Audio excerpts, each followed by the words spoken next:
Amados irmãos e irmãs em Cristo, mais uma vez nós estamos dando continuidade às nossas propostas de levar até você, que está do outro lado da telinha, uma mensagem do Evangelho. No transcurso dessa semana, nós tivemos, na segunda-feira, o Elton explicando para nós a respeito da liturgia. Que beleza que é, que maravilha! Tivemos também o Padre Everaldo ensinando para nós a catequese, como ler a Bíblia, como estudar. E hoje nós vamos falar a respeito do Evangelho da Salvação, no dia do Senhor. O que é dia do Senhor? Todo dia é dia do Senhor, mas ele tem um dia especial, que é o domingo. O domingo é aquele que você, quando lá em casa, criança ainda, os seus pais falavam com você: hoje é dia do Senhor, vamos para a missa. E hoje nós vamos falar do Evangelho ao qual nós vamos proclamar nesse domingo. Que Evangelho é esse? É o caminho de Emaús, é a conservação e uma conversação que traz para nós a transformação. Se nós que estamos nessa jornada, nessa caminhada, nós não transformarmos, fica difícil. Aí está o convite para nós, para você, para mim, para todo mundo, para a equipe que nos apoia, entendeu? Uma equipe que está batalhando para levar até você a palavra de Deus. Nesse momento, nós vamos pegar o nosso Evangelho. O Evangelho desse final de semana é o Evangelho de Lucas, no capítulo 24, do versículo de 13 a 35, onde fala do caminho de Emaús. Dois discípulos estavam voltando, fugindo, quem sabe? Aí está o nosso caminho também. Muitas das vezes a gente vai atrás, a gente foge, às vezes foge de uma responsabilidade, ao qual a gente vai ver a grandeza do que é o fato em si. O Senhor esteja convosco, Ele está no meio de nós. Proclamação do Evangelho de Jesus Cristo, segundo Lucas. Glória a vós, Senhor. Naquele mesmo dia, o primeiro da semana, dois dos discípulos de Jesus iam para um povoado chamado Emaús, distante 11 quilômetros de Jerusalém. Conversavam sobre todas as coisas que tinham acontecido. Enquanto conversavam e discutiam, o próprio Jesus se aproximou e começou a caminhar com eles. Os discípulos, porém, estavam como que cegos e não o reconheceram. Então Jesus perguntou: o que ides conversando pelo caminho? Eles pararam com o rosto triste, e um deles, chamado Cleofas, lhe disse: tu és o único peregrino em Jerusalém que não sabe o que lá aconteceu nestes últimos dias. Ele respondeu: o que foi?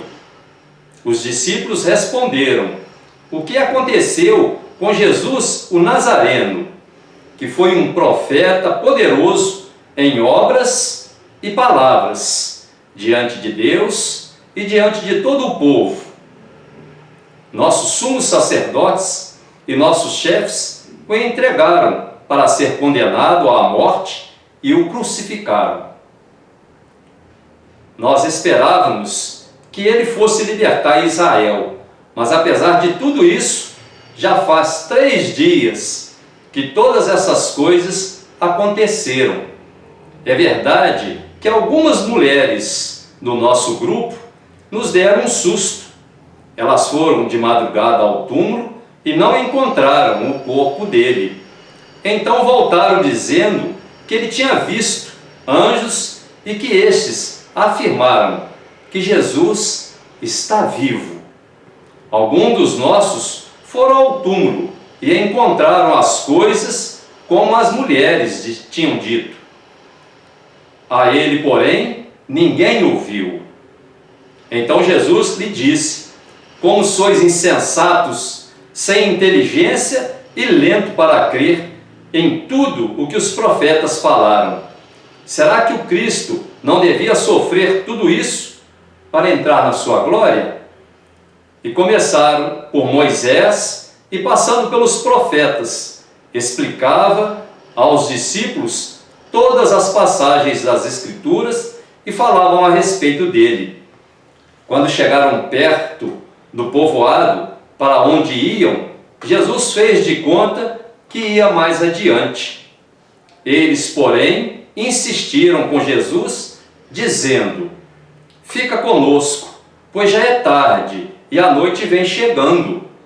Jesus entrou para ficar com eles. Quando se sentou à mesa com eles, tomou o pão, abençoou e partiu e lhe distribuía.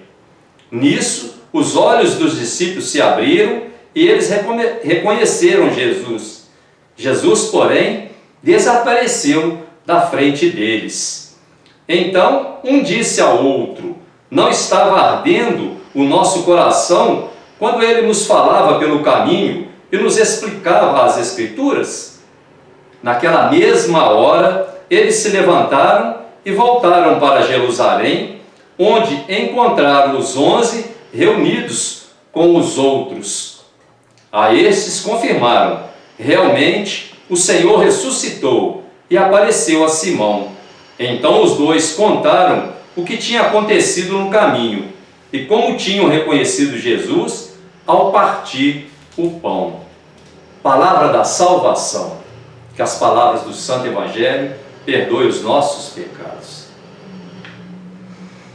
Caríssimos amados irmãos e irmãs em Cristo, como eu disse, é o caminho de Emaús. É uma conversação que se transforma em algo muito maior. De que estavam falando eles pelo caminho? Duas pessoas andando pela estrada, desanimados, tristes, estavam indo na direção contrária. É interessante que lá aconteceu, mas eles estavam indo embora. Será que eles tinham desacreditado em tudo o que o Senhor lhe preparou? Será que eles estavam fugindo? Buscando o quê? A imagem de ontem e a imagem de hoje. Imagem de todos nós. Lá nos anos de 85, quando aconteceu o compilar dos evangelhos, mas nós podemos trazer pelo dia de hoje, 2020. Muitos discípulos e discípulas andavam pelo caminho. Que caminho é esse? Caminhos tristes, desanimados, sem saber o que estavam no caminho certo. Parece que a cruz aumentou e ficou mais pesada. Mas é interessante que hoje nós vivemos isso. O desemprego, a violência, a droga, a falta de atenção séria à saúde. Hoje nós vivemos num mundo onde, se eu ficar doente, será que vai ter lugar para mim? A educação, as letras é a irmã gêmea da liberdade. Uma liberdade com responsabilidade, uma liberdade consciente, enfim, a educação é um ponto fundamental. A falta de dinheiro, as dívidas, hoje em especial o coronavírus, como dizem, né? Covid-19. De onde veio isso? Como chegou até aqui? Sentimos-nos impotentes frente à corrupção que desvia dinheiro faraônico dos nossos cofres públicos. Má administração Como pode? Deixa o povo desamparado. E esse desamparado, muitas das vezes, nós não encontramos algum ponto de referência. Qual é o meu ponto de referência hoje na minha vida espiritual? Podemos suscitar Dom Helder, Dom Luciano, Dom Romero, mas hoje nós temos um que faz a diferença, um projeto diferente para cada um de nós, Papa Francisco. Se nós tivermos um ouvido mais aguçado para ouvir o que ele nos transmite, nós vamos ver que ele tem um projeto para uma igreja em saída. Somos sabedores que hoje a gente está confinado. Você não sabe, meu irmão, a tristeza para nós em celebrar com a igreja vazia, de pessoas, não de espírito, porque sabemos que você está lá conosco, através do seu pensamento, através dos muitos rostos que a gente vê nos bancos. Parece que vivemos o caos, uma situação sem saída. Temos a impressão que estamos numa ladeira abaixo e que não tem como ter a salvação. Mas temos sim. Tínhamos um olhar vendados. Muitas das vezes me explicam as coisas. Muitas das vezes me falam das coisas. Mas o pior cego é aquele que não quer enxergar.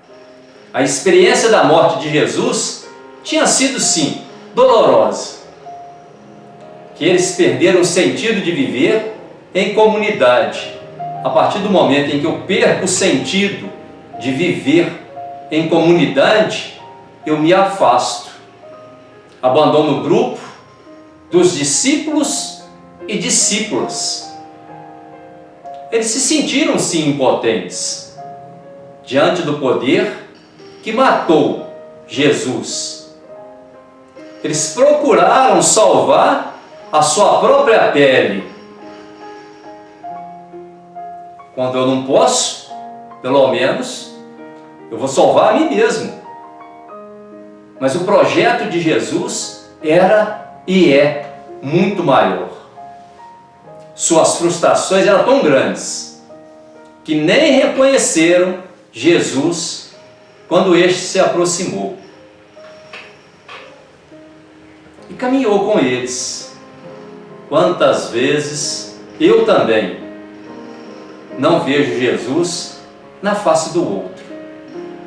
Aquele outro às vezes que me estende a mão, aquele outro às vezes que caminha comigo, que me dá um conselho, enfim, que tenta caminhar comigo.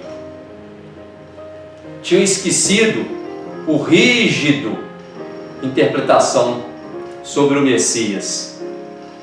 Então puderam ver a salvação de Deus entrando em suas vidas. É interessante que algumas discípulas foram lá no túmulo e falaram: ele vive. Mas era mulher. Como você bem sabe, naquela época eles não acreditavam. Mas Deus é tão maravilhoso que Ele vem a esse mundo. Poderia vir de qualquer jeito, mas Ele usa o útero de uma mãe para fecundar uma humanidade. Os discípulos também foram lá, mas eles recusaram a acreditar. Essa notícia era surpreendente. Era o mesmo que dizer que Jesus vencerá a morte. O caos. Como pode alguém vencer no caos. Só podia ser fantasia, sonho, delírio de mulher. Quando fala na mulher, pensa que a mulher está delirando. Não, mas ela estava levando a palavra de salvação. Ela estava falando que ele estava vivo. Quanta dor, quanta indignação. Pegaram forte. Há pessoas que ficam depressivas, desesperadas, em especial nesse momento, que muitas das vezes não sabem viver a solidão, não sabem viver o momento. Está conectada com tudo e com todos, mas às vezes está tão solitária, e aí Jesus vem ao teu encontro. Outros até tentaram, tornam-se coléricos, amargos. Alguns invocam até uma catástrofe, acaba com tudo. Aonde está Deus? Outros buscam evadir-se numa oração sem compromisso. Participar é ter compromisso. Ter compromisso social e compromisso político. Isso é importante, meu irmão. Muitas das vezes eu fico alijado do sistema. Aí depois eu pergunto: quem colocou ele lá em cima lá? Às vezes foi eu que me omiti. Mas nenhuma dessa postura ajuda a abrir os olhos e analisar a situação de fé lúcida daqueles responsáveis, capaz de inventar a saída de uma situação aparentemente sem saída.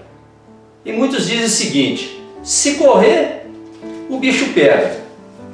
Se ficar, o bicho come. O que eu faço?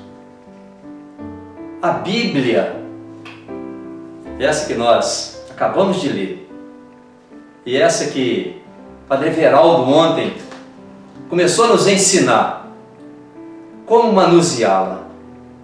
E o Elton falava para a gente o porquê de muitas coisas. Aqueles discípulos caminhavam. Eles se deram conta de maneira alguma que Jesus estava com ele. E obrigavam a sair do fundo sem motivo de sua tristeza e de sua fuga. Lembrando sempre que todo o meu ser e todo o meu estar aqui hoje depende da escolha que eu fiz ontem. Se eu estou aqui hoje, é por causa da escolha que eu fiz. Qual foi a escolha que eu faço hoje? Depois, ir iluminando a situação com as palavras da Escritura. Procurava situar os discípulos na história do povo, na nossa história. Você já viu a sua história, como é que é? Por pior que seja, ela é linda, ela é sua. Ela é onde faz você viver uma experiência apaixonante.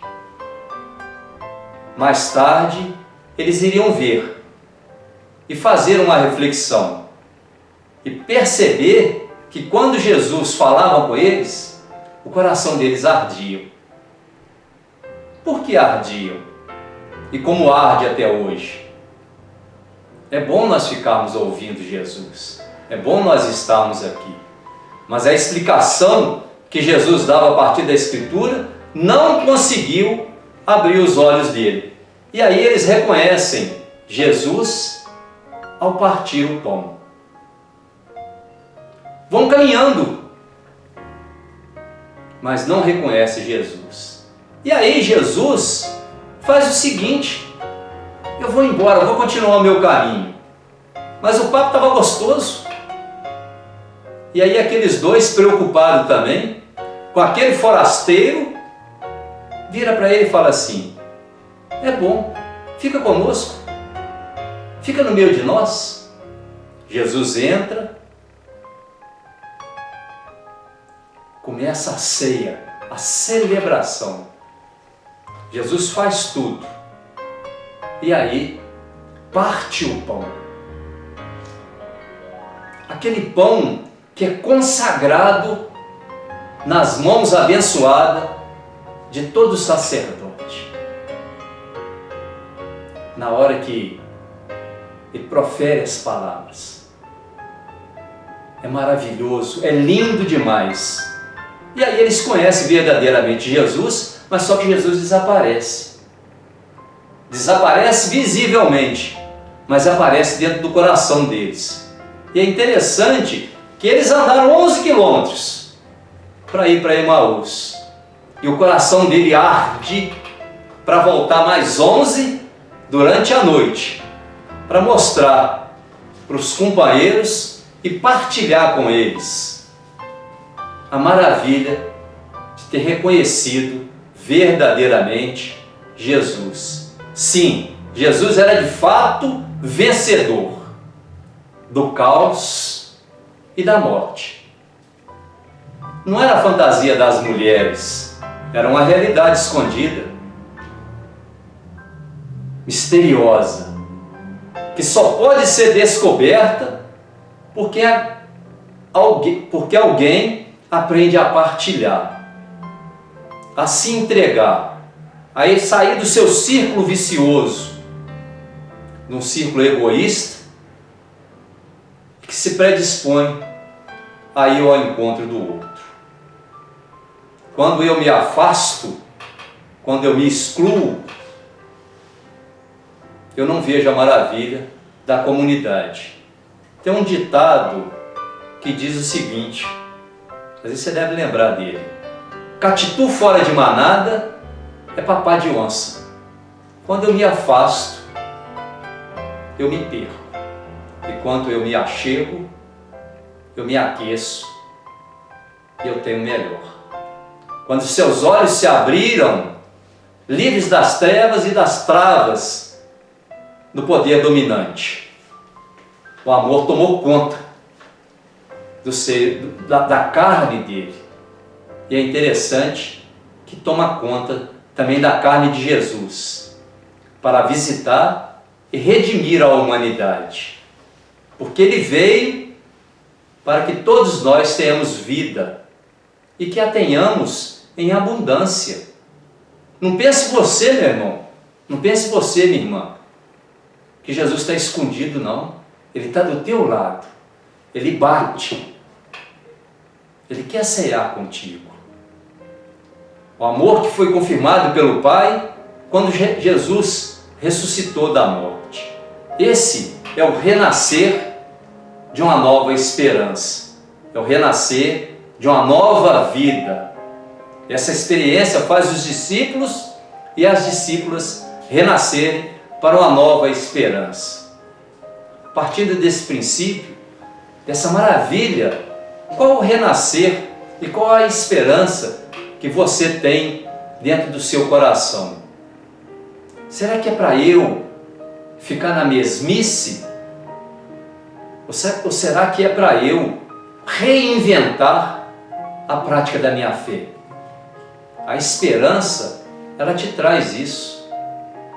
Mais um ditado: a esperança é a última que morre. Mas só que ela não morre, porque ela, cada dia, ela nasce dentro do teu coração. Sabe por quê? A cada dia, a cada minuto, Deus, esse Deus de infinita bondade, na pessoa do Espírito Santo, ela acorda contigo, ela dorme contigo.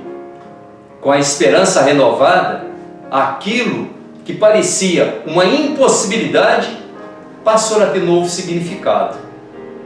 Perderam o medo, superaram a experiência da incapacidade e da impotência, deixando o negativismo, deixando o derrotismo e partindo para a vida. Esse é o motivo, meu irmão, e o motivo de nós estarmos aqui. Não pense você que nós estamos aqui dormindo, não. Nós estamos aqui pensando em você.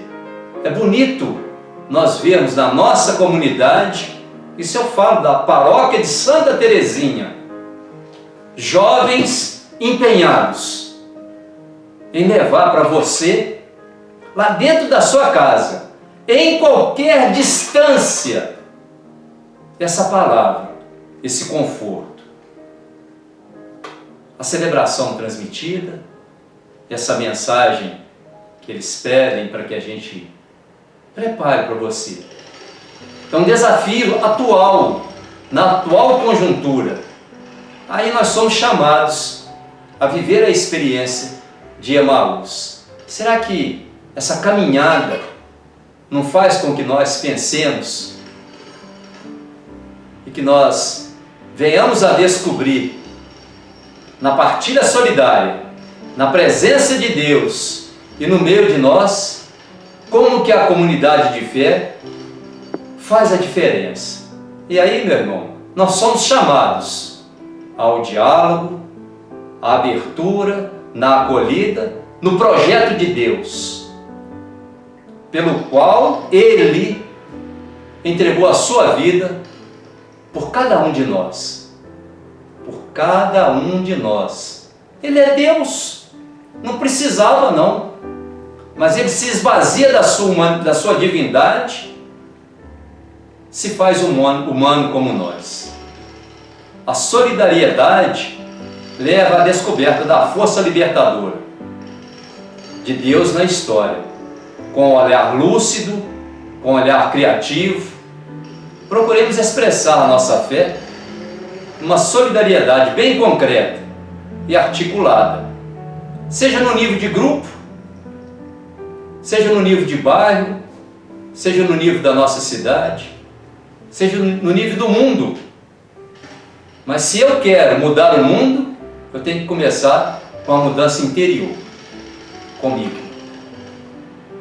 Um dizer articulado, que quer dizer a ação solidária, deve ser comunitária.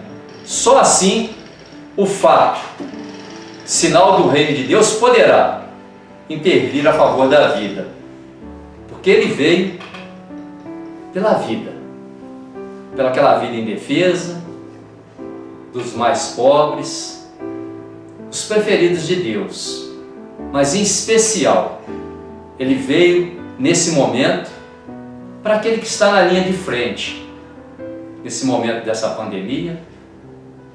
Sejamos nós também os discípulos de Emaús, que vê a beleza do ressuscitado e volta para falar com outro grupo que Ele está vivo, e que Ele vive e que Ele reina, e que Ele está dentro do teu coração. Ele bate a tua porta